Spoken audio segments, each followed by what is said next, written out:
خوش آمدید۔ آج ہم کچھ ایسے ذرائع سورسز کو دیکھ رہے ہیں جو پاور، انفلوئنس اور انسانی رویوں کی جو آپ کہہ سکتی ہیں پیچیدہ دنیا ہے اس پر روشنی ڈالتے ہیں۔ جی خاص طور پر ہمارے پاس The 48 Laws of Power نام کی کتاب سے کچھ ایکسرپٹس ہیں۔ یہ کتاب پاور کے اصولوں کو سمجھانے کے لیے تاریخی کہانیاں اور کبھی کبھی تو کہنا پڑے گا کافی چونکا دینے والی حکمت عملیاں بھی استعمال کرتی ہے۔ بالکل، اور آج ہماری گفتگو کا مقصد انہی سورسز میں دیے گئے کچھ اہم قوانین اور ان کے پیچھے جو تھنکنگ ہے اس کو سمجھنا ہے۔ مطلب یہ دیکھنا کہ ان تحریروں کے مطابق پاور کام کیسے کرتی ہے، لوگ اسے حاصل کیسے کرتے ہیں اور اسے برقرار کیسے رکھتے ہیں۔ ہاں، یہ واضح کرنا ضروری ہے۔ جی، اور یہ دہرانا بھی ضروری ہے کہ ہم یہاں ان اسٹریٹجیز کی وکالت نہیں کر رہے، ہرگز نہیں، صرف ان سورسز میں جو خیالات ہیں ان کا انالیسس کر رہے ہیں تاکہ انسانی تعاملات کی ان لیئرز کو سمجھ سکیں جن پر عام طور پر بات نہیں ہوتی۔ ٹھیک ہے؟ جی۔ چلیں پھر شروع کرتے ہیں۔ ان سورسز میں جو پہلا آئیڈیا سامنے آتا ہے وہ کافی دلچسپ ہے۔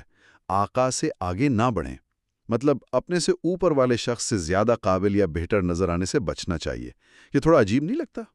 قابلیت تو اچھی چیز ہونی چاہیے۔ ہاں، دیکھنے میں تو بالکل یہی لگتا ہے، لیکن سورسز اس پوائنٹ کو سمجھانے کے لیے لوئی 14 اور اس کے وزیر خزانہ نکولس فوکے کی کہانی سناتے ہیں۔ فوکے نے بادشاہ کے لیے ایک ایسی شاندار دعوت رکھی جو وہ بادشاہ کے اپنے محل سے بھی زیادہ پرتکلف تھی۔ اچھا۔ جی، اس نے اپنی دولت، اپنا ذوق، اپنی قابلیت سب کا بھرپور مظاہرہ کیا، لیکن اس کا جو انجام ہوا وہ غیر ارادی تھا۔ بادشاہ کو لگا کہ اس کی اپنی شان و شوکت ماند پڑ گئی ہے۔ اوہ، تو پھر کیا ہوا؟ قابلیت نقصان دہ ثابت ہوئی؟ افسوسناک طور پر ہاں، لوئی 14 نے فوکے کو گرفتار کروا کے قید میں ڈال دیا اور اس کی جگہ کولبرٹ نام کے ایک زیادہ احتیاط پسند اور کم دکھاوے والے شخص کو مقرر کیا۔ فوکے کی جو شاندار کامیابی تھی وہی اس کی بربادی بن گئی۔ لا حول ولا قوت۔ سورسز کہتے ہیں کہ یہ اکثر جو پاور میں ہوتا ہے اس کی اپنی کمزوری یا وہ عدم تحفظ کا مسئلہ ہوتا ہے۔ جب کوئی نیچے والا زیادہ چمکتا ہے تو آقا کو خطرہ محسوس ہوتا ہے، چاہے نیچے والے کی نیت بالکل نیک ہی کیوں نہ ہو۔ وہ اسٹورے منفریدی کی مثال بھی دیتے ہیں، جس کی فطری قابلیت ہی اس کے لیے مسئلہ بن گئی کیونکہ اس نے اپنے آقا کو انسیکیور فیل کروایا۔ تو میسج یہ ہے کہ اپنی صلاحیتوں کو چھپانا چاہیے یا کم از کم ان کا کھلم کھلا اظہار نہیں کرنا چاہیے، خاص طور پر ان لوگوں کے سامنے جو آپ سے اوپر ہیں۔ یہ تو ایک طرح سے اپنی روشنی خود ہی کم کرنے والی بات ہوئی نا؟ سورسز کا نقطہ نظر یہی ہے۔ وہ یہ مشورہ دیتے ہیں کہ جو لوگ پاور میں ہیں ان کے ساتھ تعلقات میں اپنی قابلیت کے اظہار میں احتیاط برتنی چاہیے۔ مقصد یہ نہیں کہ نااہل بن جائیں، بلکہ یہ کہ اپنی کامیابیوں کا صحرا مطلب عقل مندی سے اپنے آقا کے سر باندھیں، یا کم از کم انہیں یہ احساس نہ ہونے دیں کہ آپ ان سے آگے نکل رہے ہیں۔ یہ ان کے مطابق ریلیشن شپس کو مینج کرنے کی ایک اسٹریٹجی ہے۔ ٹھیک ہے، سمجھ آ رہا ہے۔ تو اگر اپنی قابلیت کو چھپانا ایک اسٹریٹجی ہے تو پھر لگتا ہے کہ ایک اور اہم اسٹریٹجی اپنے ارادوں کو پوشیدہ رکھنا ہے۔ ان سورسز میں اپنے ارادے چھپائیں کے قانون پر بھی زور دیا گیا ہے۔ خیال یہ ہے کہ لوگ اکثر ظاہری باتوں پر یقین کر لیتے ہیں، اس لیے اپنے اصل مقاصد کو سامنے نہ لانا بہتر ہے۔ بالکل، سورسز اس کی وضاحت کے لیے آٹو وان بسمارک کا حوالہ دیتے ہیں۔ 1850s میں بسمارک نے ایک تقریر ہے دیکھنے میں تو امن پسندی اور صلح کی باتیں کی، حالانکہ اس کے اصل ارادے بالکل مطلب مختلف تھے۔ اچھا، کیوں کیا اس نے ایسا؟ اس نے ایسا اس لیے کیا تاکہ لوگ اس کی ظاہری باتوں میں الجھے رہیں اور وہ پس پردہ جنگ کی تیاری کر سکے۔ اس نے توجہ ہٹانے کے لیے ایک جھوٹا نیریٹو استعمال کیا۔ اور وہ مشہور دھوکے باز یلو کے ڈویل والی کہانی بھی تو ہے، اس نے بھی تو کچھ ایسا ہی کیا تھا نا؟ جی ہاں، وہ بھی ایک کلاسک مثال ہے۔ ویل نے ایک باکسنگ میچ پر شرط لگانے کا بڑا شور مچایا۔ سب کی توجہ اس میچ اور اس پر لگنے والی شرطوں پر ہو گئی، لیکن یہ سب ایک دکھاوا تھا۔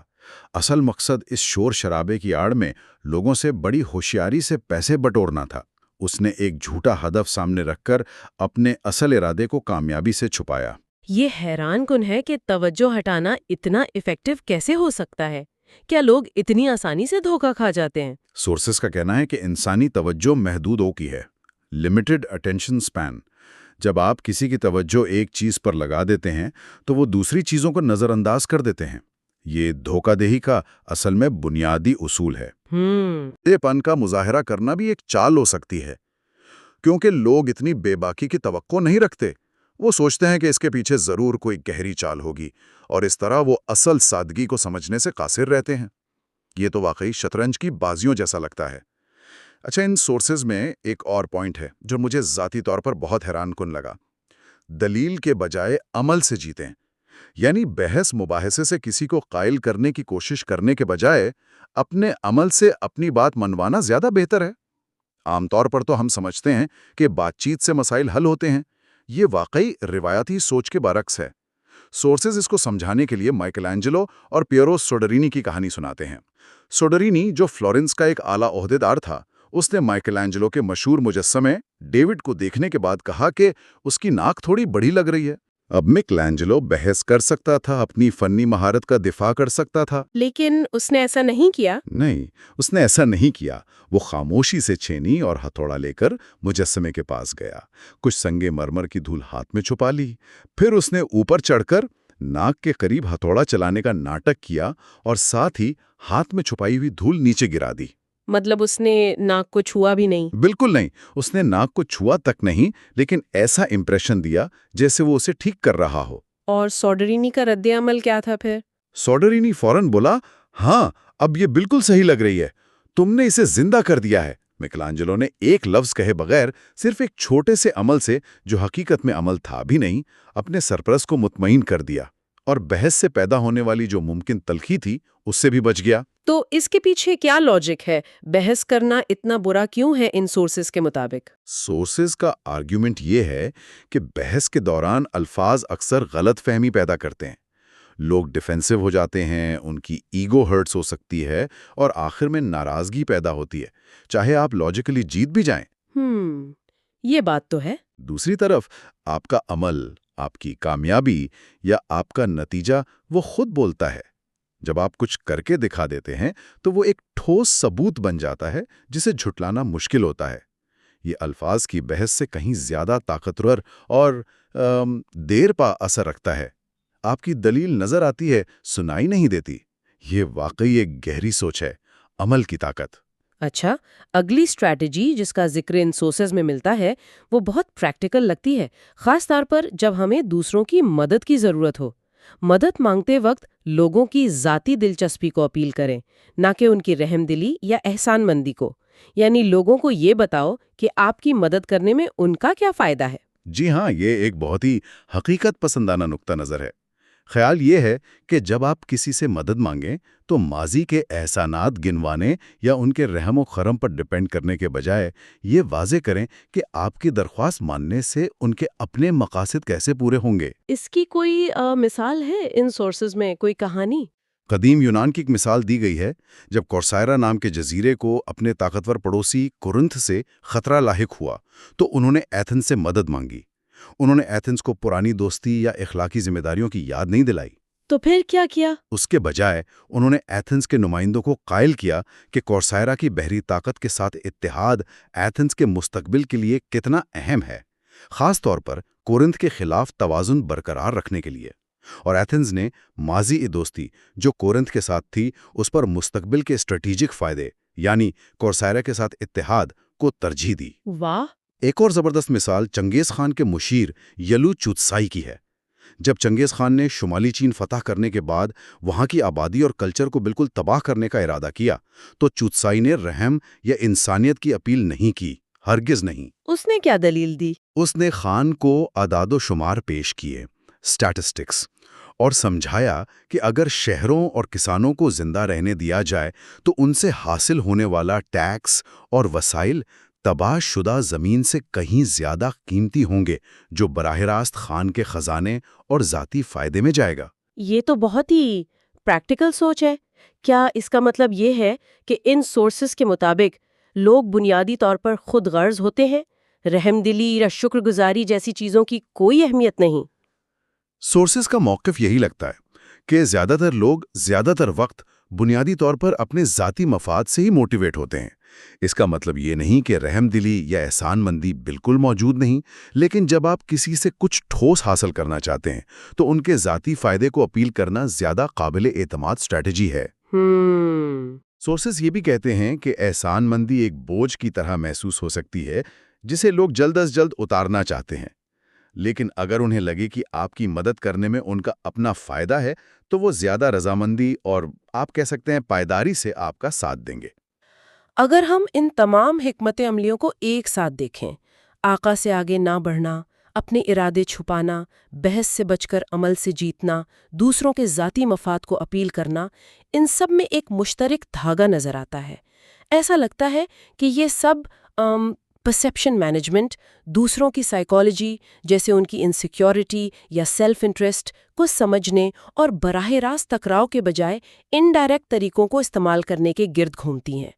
کیا یہ ایک طرح کی سرد مہری یا دنیا کو دیکھنے کا ایک خاص انداز نہیں؟ آپ نے بالکل صحیح پہچانا۔ یہ اسٹریٹجیز یقینی طور پر دنیا کو دیکھنے کے ایک خاص زاویے کی عکاسی کرتی ہیں جو ان سورسز میں پیش کیا گیا ہے۔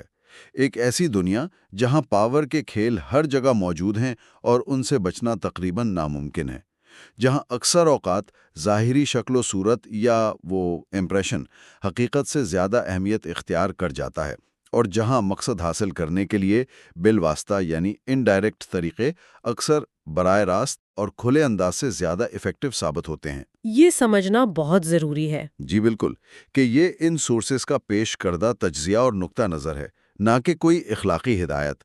ہمارا مقصد صرف ان خیالات کو سمجھنا اور ان پر غور کرنا ہے۔ تو آج ہم نے ان سورسز، خاص طور پر The 48 Laws of Power کے اقتباسات سے چند اہم اسٹریٹجیز کا جائزہ لیا۔ ہم نے دیکھا کہ یہ سورسز پاور، انفلوئنس اور انسانی نفسیات کے بارے میں کس طرح کے خیالات پیش کرتے ہیں، جن میں طاقتور لوگوں کے سامنے اپنی چمک کو مدھم رکھنا، جی، اپنے اصل ارادوں کو پوشیدہ رکھنا، الفاظ کے بجائے عمل سے قائل کرنا اور مدد حاصل کرنے کے لیے دوسروں کے ذاتی فائدے پر زور دینا شامل ہے۔ اور ایک بار پھر واضح کر دیں کہ یہ صرف ان سورسز میں پیش کردہ خیالات کا ایک جائزہ تھا، ان کی تصدیق ہرگز نہیں۔ بالکل۔ اور جاتے جاتے سننے والوں کے لیے ایک سوچنے کا نقطہ چھوڑ دیتے ہیں۔ یہ سورسز کہتے ہیں کہ پاور کی یہ ڈائنامکس، چاہے ہمیں پسند ہو یا نہ ہو، انسانی تعلقات کا حصہ ہیں۔ اگر ہم خود ان حکمت عملیوں کو استعمال نہ کرنے کا فیصلہ کریں تب بھی کیا روزمرہ کی زندگی میں ان پیٹرنز کا، جیسے عدم تحفظ کا کردار، ذاتی مفاد کی کشش، پرسیپشن کی طاقت، ان کا مشاہدہ کرنا ہمیں انسانی فطرت اور سماجی تعلقات کے بارے میں کچھ سکھاتا ہے؟ اہم سوال ہے۔ کیا ان پاور گیمز کو صرف سمجھ لینا ہی ہمیں انہیں پہچاننے اور ان سے بہتر طور پر نمٹنے میں مدد دے سکتا ہے، چاہے ہم خود کھلاڑی نہ بننا چاہیں؟ یہ ایک سوال ہے جس پر غور کیا جا سکتا ہے۔